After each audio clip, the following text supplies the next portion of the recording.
What is the biggest hurdle an aspiring teacher should overcome? You've done it.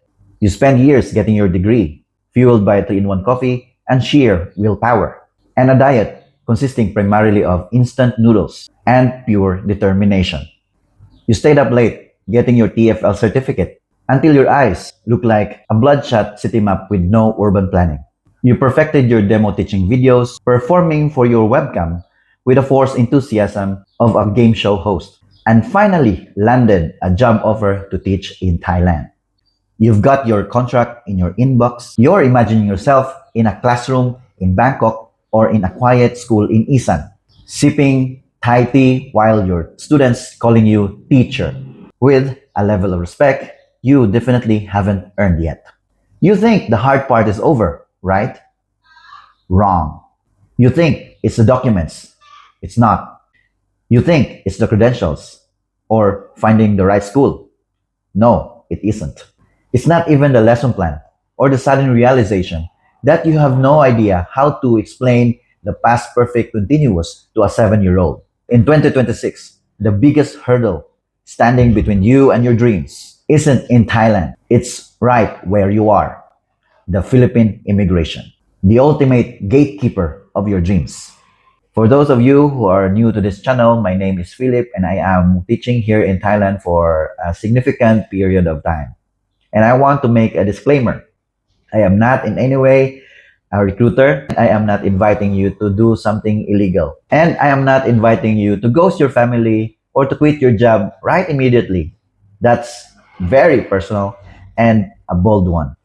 I am your friendly neighborhood sharing you the 2026 ground truth.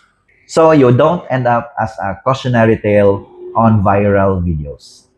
You know, the Bureau of Immigration acts like an overprotective, strict parent to keep you from those sketchy scum hubs. They are terrified that once you're gone, you'll end up trapped in a basement scamming people online just to afford a sandwich. Basically, they would rather make you cry at the airport than to let you become a professional scammer for a criminal boss. Here's the hard truth. Thai schools seldom hire teachers still sitting in the Philippines. Why? Because for them, processing a working visa for someone abroad is a bureaucratic nightmare involving more paperwork than a government tax audit. Most schools want you here, on the ground, ready to start on Monday. And if you do manage to find a school that hires you while at home, here's the catch. They will rarely, if ever, provide you the specific DMW documents you need to leave the Philippines as a legal OFW. To the Thai school, you're just another teacher. To the Philippine government, without those specific papers, you are a red flag walking on two legs. So, your hands are tied. You need a job to get the papers, but you cannot get the papers without the school that understand our unique mind-bending exit system. And most Thai school don't have the patience for it. For the 90% of us, there's only one way, the tourist route. And that is where the greatest hurdle begins. You aren't just fighting for a career. You are fighting to get past a departure counter. You're standing in front of an immigration officer who is trained to look at your brand new traveler outfit, your suspiciously empty passport, and your lack of overseas employment certificate, and tell you, sorry, you cannot leave now.